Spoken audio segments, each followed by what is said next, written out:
ختم نبوت کا مسئلہ کوئی بچوں کا کھیل نہیں ہے. جب تک ہماری جسم میں آخری سانس بھی باقی ہے حضور کی ختم نبوت پر اسی طرح پیرا ہوگا جس طرح بابا جی نے فیض آباد میں پیرا دیا ہے. اسا حسینیت کا سنتی بیان نہیں کی تھی, اسیدہ ہر ویڑے کربلا سے جانو تیارا. آج کہتے ہیں کہ جناب آپ کو ختم نبوت کا مسئلہ سمجھ آیا ہے. میں نے کہا ہاں, ہمارے قائد نے نہیں دیکھا کہ بندوں کا لشکر پیچھے آ رہا ہے یا نہیں آیا. جب ناموس رسالت اور ختم نبوت کی بات آئی تو ہم گھروں میں سوئے ہوئے تھے, ہمارا قائد اکیلا اسمبلی ہال میں بیٹھا ہوا تھا. بابا جی کو خطرے لاحق نہیں تھے, اپنے بھی دشمن اور بیگانے بھی دشمن تھے, لیکن مسئلہ ناموس رسالت کا تھا. جب ختم نبوت کا مسئلہ ہو جائے تو پھر اکیلے ہی کود پڑنا یہ صحابہ کی سنت ہے. ہم یہ سبق یاد کرنے کے لیے بلکہ دہرانے کے لیے آئے ہیں کہ انسان نے اپنے کون سے بھی کیسے بھی حفظ مراتب کے اعتبار سے قاعدے اور قوانین بنائے ہو, لیکن جب حضور کی ختم نبوت کی بات آ جائے تو پھر جناب سیدنا صدیق اکبر کی طرح جنہوں نے خود قانون بنایا کہ آج کے بعد کوئی بدری صحابی جنگ میں نہیں جائے گا, لیکن جب حضور کی ختم نبوت کی باری آئی تو پھر اپنا بنایا ہوا قانون توڑا تھا. بدری ہو یا غیر بدری ہو, اب یمامہ پہنچے حضور کی ختم نبوت کے لیے. ہم یہ سبق یاد کرنے کے لیے آئے ہیں کہ ساروں کے اپنے پروٹوکول ہوں گے, اپنے جناب منصب اور اپنی عزتیں ہوں گی, لیکن جب بات ختم نبوت کی آ جائے تو پھر جناب سیدنا صدیق اکبر کی طرح اپنا بنایا ہوا قانون توڑ کر میدان جمامہ میں جانا یہ سنت صدیقی ہے اور یہ صحابہ کی سنت ہے. اور پھر ختم نبوت کے منکروں کے ساتھ حال کو یہ کرنا کہ اس جگہ کا نام حدیقت الموت پڑ جاتا ہے. اور ختم نبوت کی حفاظت کے لیے تمام چیزیں چھوڑ کر, تمام خطرات تحت کر کے اور تمام لشکر ایک جمع کر کے حضور کے منکرین ختم نبوت, حضور کے دشمنوں کے خلاف بیعت وقت چڑھنا یہ حضرت جناب سیدنا صدیق اکبر کی سنت ہے. اور حضور کی ختم نبوت کے لیے صحابہ کہتے ہیں نا ہم نے اس سے پہلے کبھی اتنی سخت جنگ لڑی اور نہ اس کے بعد کبھی سخت جنگ لڑی. اس کی وجہ کیا تھی؟ اس کی وجہ یہ تھی کہ آگے سے وہ مکمل تیاری کے ساتھ آئے, اس مسیلمہ کذاب ملعون کے ساتھی, اور ادھر سے حضور کے غلام نکلے. شور تکبیر سے تھر تھراتی زمین, جنبش جیش نصرت پہ لاکھوں سلام. اور حضرت واشی بن حرب بھی اس مقام میں پہنچے اور حضرت ابو دجانہ بھی پہنچے. اور اگر اعزاز کی بات سمجھ لی جائے کہ جناب ہم نے یہ کر لیا ہے بس اب ہمارا کام نہیں بنتا, ایک سوال بنتا ہے بھائی حضرت ابو ایوب انصاری کی قبر مبارک کہاں ہے؟ قسطنطنیہ کے دروازے پر. اور جناب حضرت ابو ایوب انصاری وہ ہے کہ جن کے گھر حضور کی اونٹنی اللہ کے حکم سے آ کے رکی ہے. اگر وہ ساری زندگی اپنے دروازے پر بیٹھے رہتے اور کہتے ہیں یہ میرے لیے اعزاز کی بات ہے کہ حضور مدینے میں سب سے پہلے میرے گھر میں مہمان ٹھہرے, تو وہ ساری زندگی بیٹھ سکتے تھے, لیکن انہیں پتا تھا کہ دین کا مقصد یہ نہیں ہے. دین کا مقصد آستانہ بنا کر, دین کا مقصد وہاں بیٹھ جانا یہ نہیں ہے, بلکہ دین کا مقصد یہ ہے کہ خودی کا سر نہاں لا الہ الا اللہ, اور خودی ہے دیکھ پساں لا الہ الا اللہ. اور یہ مال و دولت دنیا, یہ رشتہ و پیون بتانے وہم و گما لا الہ الا اللہ. انہیں پتا تھا کہ دین کا مقصد کیا ہے. اور اگر دین کا مقصد یہ ہوتا کہ جناب اس جگہ کو اعزاز بنا کر بیٹھ جائیں تو پھر حضرت ابو ایوب انصاری وہی بیٹھ جاتے ہیں, لیکن حضور کے دین کے لیے قسطنطنیہ آ کر قبر بنوائی. اور حضرت ابو دجانہ کہتے کہ میں تو وہ ہوں جن کو حضور نے خود تلوار عطا کی ہے, اور میں نے حضور کے سامنے وہ شعر بھی پڑھے ہیں. کون سے بلا؟ انا الذی آہدنی خلیلی ونحن بالصفق لدى النخیلی اللہ اقوم الدہر فی القیولی اضرب بسیف اللہ والرسول. حضور نے مجھے خود تلوار عطا کی ہے, میں جناب احد والے دن حضور کے سامنے ایسے بھی چلا ہوں, حضور نے مجھے داد بھی دی اور کہا اللہ کو یہ چال بڑی ناپسند ہے لیکن میرے دشمنوں کے سامنے پسند ہے. یہ ساری باتیں موجود تھیں, لیکن ابو دجانہ یمامہ کیوں پہنچے؟ اس لیے کہ انہیں پتا تھا کہ حضور کی ختم نبوت کا مسئلہ سب سے بڑا ہے۔ اور واشی بن حرب جنہوں نے حضرت امیر حمزہ کو شہید کیا، میرے آقا مولا صلی اللہ علیہ وسلم کو حالت ایمان میں ایک مرتبہ سامنے سے دیکھا اور پھر پہنچ گئے یمامہ میں، اور اس نیت سے پہنچے کہ آج اپنے ہاتھوں سے اس منکر ختم نبوت کا کام تمام کروں گا۔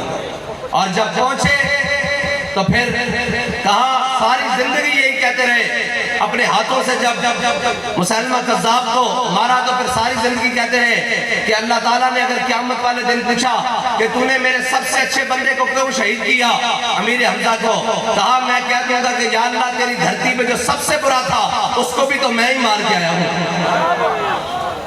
یہ حضرت واشی بن حرب اور حضور کی ختم نبوت کا مسئلہ، حضرت براء بن مالک، میرے آقا مولا صلی اللہ علیہ وسلم حضرت جناب سیدنا صدیق اکبر نے سارے لشکر جمع کیے اور ان پہلے لشکروں کی مٹبھیر ہوتی رہی مسلمہ کے ساتھ، لیکن بات پھر آ گئی خالد سیف من سیوف اللہ تعالی، قبضے میں یہ تلوار بھی آ جائے تو مومن یا خالد جاں باز ہے یا حیدر کر رہا۔ حضرت خالد بن ولید پہنچے جب یمامہ کے مقام پر، اور حضرت خالد بن ولید نے جب صف سیدھی کی نا تو ادھر سے بھی نعرہ تکبیر لگے اور ادھر مسلمانوں کے لشکر سے بھی نعرہ تکبیر لگے۔ پھر بات آ گئی یا محمدہ انصر یا محمدہ انصر یا محمدہ۔ جب وہ 40,000 کا لشکر قلعے میں بند ہو گیا نا تو یہ غازی یہ تیرے پر اسرار بندے جنہیں تو نے بخشا ہے ذوق خدای۔ پھر حضرت، اور یہ بات یہ یاد رکھنا کہ جب ختم نبوت کا مسئلہ ہو جائے تو پھر اکیلے ہی کود پڑنا یہ صحابہ کی سنت ہے۔ حضرت پیر میرے علی شاہ صاحب نے بھی لکھا نا کہ مجھے بھی کئی مخلص دوستوں نے جو اخلاص کا معنی نہیں سمجھتے، انہوں نے مشورہ دیا کہ جناب آپ کو کیا ضرورت ہے، آپ تو بڑے اللہ والے ہیں، آپ تو بڑے صوفی بزرگ ہیں، جہاں گولڑے میں بیٹھے ہیں دین کی خدمت کر رہے ہیں، آپ کو کیا ضرورت ہے کانے کے مقابلے میں مرزے کے مقابلے میں جانے کی؟ تو فرمایا وہ اخلاص کا معنی ہی نہیں جانتے، اخلاص کا معنی ہی نہیں جانتے۔ اس کا مطلب یہ ہے کہ حضرت پیر میرے علی شاہ صاحب وہاں سے چل پڑے گولڑے سے لاہور کی طرف اور مناظرے کے لیے اکیلے ہی چل پڑے۔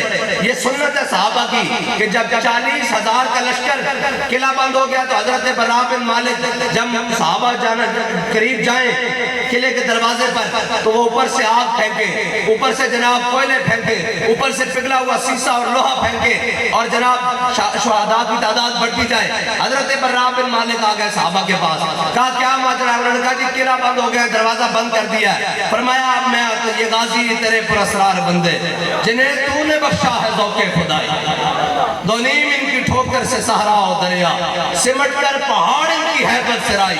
حضرت براء بن مالک آ گئے، کہا مجھے ڈھال پر اٹھاؤ، مجھے ڈھال پر اٹھاؤ۔ آپ بڑے پتلے جسم کے مالک ہیں، بڑے چھیٹ کے، پنجابی میں کہتے ہیں بڑے چھیٹ کے بدن کے مالک ہیں، اور یہ حضرت انس بن مالک کے بھائی ہیں حضرت براء بن مالک۔ اور حضرت عمر نے ان کے بارے میں بتایا تھا کہ براء بن مالک کو کسی لشکر کی کمان نہیں دینی، یہ لشکر کو اس مقام تک لے جائے گا کہ واپس بچنے کی امید نہیں بچے گی۔ اتنے جوش جہاد سے بھرے ہوئے آپ نے فرمایا بھائی ہن گل ساڑھے تے آ گئی۔ یہ حضرت صحابہ کی سنت ہے اکیلے ہی پورے لشکر میں ختم نبوت کے لیے کود پڑنا۔ آج کہتے ہیں کہ جناب آپ کو بھی ختم نبوت کا مسئلہ سمجھ آیا ہے؟ میں نے کہا ہاں سمجھ آ گیا ہے، براء بن مالک کی طرح آ گیا ہے۔ ہاں ہم نہیں دیکھتے بھی بندہ ہے یا نہیں ہے، ہمارے قائد نے نہیں دیکھا کہ بندوں کا لشکر پیچھے آ رہا ہے یا نہیں آیا۔ جب ناموس رسالت اور ختم نبوت کی بات آئی تو ہم گھروں میں سوئے ہوئے تھے، ہمارا قائد اکیلا اسمبلی ہال میں بیٹھا ہوا تھا۔ یہ براء بن مالک کی سنت ہے اکیلے کود پڑنا۔ بابا جی کو خطرے لاحق نہیں تھے، اپنے بھی جناب خفا مجھ سے اور بیگانے بھی ناخوش، اپنے بھی دشمن اور بیگانے بھی دشمن تھے، لیکن مسئلہ ناموس رسالت کا تھا۔ اکیلے اسمبلی ہال میں بیٹھے ہوئے حضرت براء بن مالک نے کہا اٹھاؤ مجھے، ڈھال کے اوپر اٹھاؤ۔ جب ڈھال کے اوپر اٹھایا تو صحابہ کہتے ہیں ہم نے ڈھال کو اچھالا، اچھال کے 40,000 کے لشکر میں حضرت مسلمہ بن حضرت برا بن مالک مسلمہ کذاب کے لشکر میں جناب گھسے، اور صحابہ کہتے ہیں کہ اگر ایک ایک ایسے کر کے ایک ایک وہ نیزہ بھی اوپر کرتے نا تو حضرت برا بن مالک کی جناب بوٹی اتر جانی تھی اور ایک ایک جسم کا حصہ کٹ جانا تھا۔ تو اقبال سے پوچھتے ہیں اقبال کہ برا بن مالک نے 40,000 سے لڑتے ہوئے دروازہ کیسے کھولا ہے؟ وہ کہتا ہے کہ آ میں تجھ کو بتاتا ہوں تقدیر امم کیا ہے۔ کہنا دھار بے کے نہیں، گلنا نہیں، کہنا آ میں تجھ کو بتاتا ہوں تقدیر امم کیا ہے۔ شمشیر و سنا اول تاؤس اور بابا، کہتا کہ انہاں کوئی جناب حریصے اور ڈنڈ بیٹھنے دی قوت نال نہیں بوا کھولیا جناب لشکر دا حدیقت الموت دا بوا ڈنڈ بیٹھ کے نہ نہیں کھولیا۔ اقبال کس طرح کھولیا؟ کہنا قوت سلطان و امیر از لا الہ اور حیبت مرد فقیر از لا الہ، کہنا انہاں لا الہ الا اللہ محمد رسول اللہ دی قوت نہ کھولیا۔ حضرت برا بن مالک نے 40,000 نہ لڑتے ہویا جناب قلعے دا دروازہ کھول دیتا، پھر صحابہ نے 40,000 بڑھ کے رکھ دیتا۔ ابھی 295 کے ساتھ چھیڑنے کی بھی باتیں ہوتی ہیں، کبھی شکوں کو چھیڑنے کی باتیں کی جاتی ہے، اور کبھی 7B اور 7C ختم نبوت کی جناب شکوں کو جناب تبدیل کرنے کی باتیں کی جاتی ہیں، لیکن ان کو پتہ ہونا چاہیے کہ صدیق اکبر کے غلام اس ملک میں بستے ہیں، حضرت فاروق اعظم کے غلام اس ملک میں بستے ہیں۔ جب تک ہماری جسم میں آخری سانس بھی باقی ہے حضور کی ختم نبوت پر اسی طرح پیرا ہوگا جس طرح بابا جی نے فیض آباد میں پیرا دیا ہے۔ ختم نبوت کا مسئلہ کوئی بچوں کا کھیل نہیں ہے، اس پر 1200 صحابہ